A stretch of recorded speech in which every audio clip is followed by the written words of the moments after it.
Hey, what's going on, Joe? Spider Monkey here. You can call me Aaron.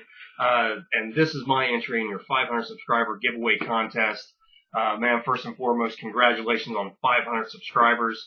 You deserve it, man. I love your channel. Love all your videos. Am and always will be a subscriber, which that covers the first requirement into the contest. I am a subscriber. And then there was the option to leave a comment for an entry or to do a video for 5 entries. Well, I've done both, just because I want my 5 entries. So this is my video. It's taken me came close to the deadline getting this done, but there were 2 questions that we had the choice to answer, or we could answer both. I wanted to answer both, and that's why I've been stewing. The first question was, what is a movie ending that you hated, and what would you do to change it to make the film better? And I am a huge cinephile. I love movies, and it's hard for me to watch anything without at some point picking out something that I think they should have done differently, or that I think would have been a better way to do it. And especially with film endings, it's kind of hard to just kind of like pick an ending without to change an ending sometimes to do what I think would have made it better. At some point through the movie, I would have had to have made changes in lines of characters or plot points, that kind of thing. But thought about it, and what I came down to, the ending that I'm going to go with is The Mist. Now, I love The Mist. It's one of my favorite Stephen King films, adaptations to his stories. It's right up there to me with like Pet Sematary, Carrie, The Shining, Christine, just Maximum Overdrive. It's a phenomenal film, but what gets me is the ending. I'm sure you've seen the film, probably. They escape the supermarket. They're driving through the mist. The car runs out of gas. They're stranded on the side of the road. Thomas Jane has a gun and has enough bullets for everybody in the car but himself. So as a mercy killing, because they know that there's this impending doom that, creatures are going to come. They're all going to get torn apart. So out of mercy, Thomas Jane goes through the car and shoots everyone, including his very young son. Now, I love my dark, disturbing endings. I'm a huge horror fan. I love it when they give you a twisted, kind of dark, shocking ending. But to me, the fact he shoots his young son and then literally gets out of the car and screaming, "Here I am, come and get me," and the mist blows away and the army trucks are coming through and everything's going to be fine. My problem isn't that he shoots his young son, but so much that he shoots his young son, and you're just like, if you would have waited 5 minutes, if you would have given it 5 more minutes, everything would have been fine. What I personally would have done differently, I think it still would have given a dark, disturbing ending, and it would have made the death of his son more of a mercy killing, is the fact that he shoots everybody in the car. He's starting to go nuts. He gets out of the car. Just like in the original ending, starts screaming, "Come and get me, here I am." What I would have done is suddenly you see these silhouettes of monsters coming through the mist, just all different shapes and sizes, just a horde of them, just storming, stampeding towards him, and just as they're about to lunge down on top of him, the movie ends, cuts, and rolls credits. That's what I think would have been a much better ending, just because it leaves you wondering. You don't know. I mean, does the mist keep growing? Is this an apocalypse? Is it the end of life as we know it? Is the earth going to be destroyed? And plus, it makes having to shoot his young son an actual mercy killing.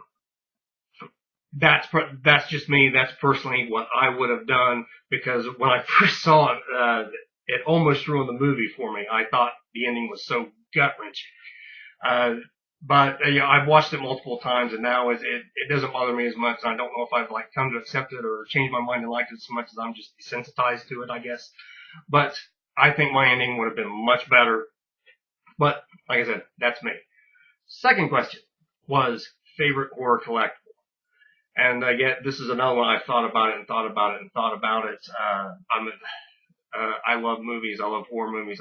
I love to collect figures and posters and shirts and just anything related to any of my favorite franchises. So to sit and try to pick one item that is my favorite, I don't know what to say. I've got tons of figures. I love the reaction figures that they released. I've got a ton of those horror figures, Funko Pop horror figures. So many awesome items that I've gotten from Horror Block. I've been a subscriber for a year, and they've just sent out tons and tons of just incredible collectible merchandise, things that I don't know that I would have ever seen in the store. So, but what it came down to, and I thought the way to decide what would probably be my favorite item, with thinking about it, is if I fell on hard times, what is the last thing that I would sell? The last thing in my horror collection that I would get rid of, and what it came down to is a Blu-ray. Never Sleep Again horror documentary on the Nightmare on Elm Street franchise. It's like, the documentary is like 4 hours long. And yes, I have sat and watched it all in one sitting more than once. It's an amazing documentary. It's a must-see. If you are a horror fan, if you know anyone who hasn't seen this, they got to check it out. It's incredible. It's a 4-hour documentary. It's hosted by Heather Langenkamp, and it's got tons and tons of interviews. It covers every movie from the original Nightmare on Elm Street all the way up to Freddy vs. Jason. It was released and made before the release of the 2010 remake with Jackie Earle Haley. So it goes from Nightmare on Elm Street all the way to Freddy vs. Jason. Hosted by Heather Langenkamp. Tons and tons of interviews with the different directors, producers, just New Line Cinema. You learn that New Line Cinema, back in those times, they distributed movies. They were like in the metal cans, and it just they would move them from theater to theater. New Line Cinema was one guy distributing movies out of the trunk of his car.